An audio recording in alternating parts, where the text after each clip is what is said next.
Kris Aquino, isiniwalat na ang totoong dahilan ng breakup nila ng kasintahang doktor na si Mike Padlan.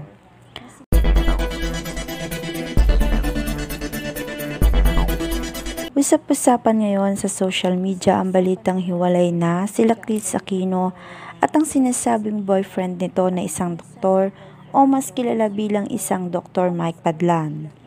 Habang nakikipaglaban sa mga iba't ibang uri ng karamdaman, si Kris Aquino ay umagaw pansin sa maraming netizen ang lumalabas na balita na hiwalay na nga sila Kris Aquino at si Dr. Mike Padlan.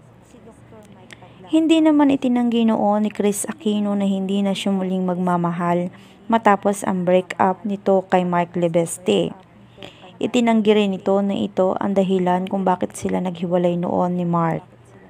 Halos tumagal din daw ng ilang buwan ang relasyon nila ngayon ni Mike Padlan. At muli itong nagmahal nga, ngunit hindi rin naman daw tumagal. Ngunit ngayon ngang araw ay kinumpirma na ito ni Kris Aquino.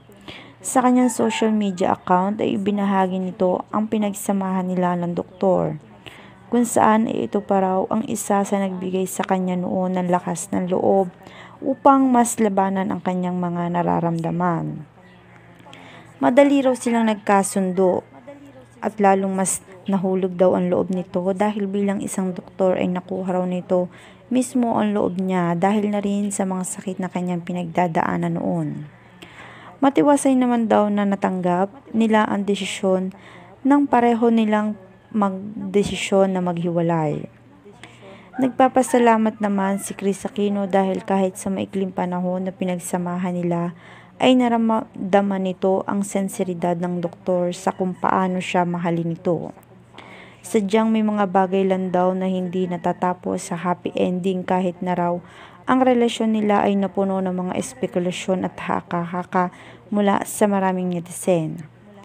Matatandaan rin kasi na may bumabas na balitang magpapakasal na raw sana noon ang mga ito at isang intimate wedding lang sana ang magaganap. Ngunit mariing pinabuolaanan ito ni Kris Aquino.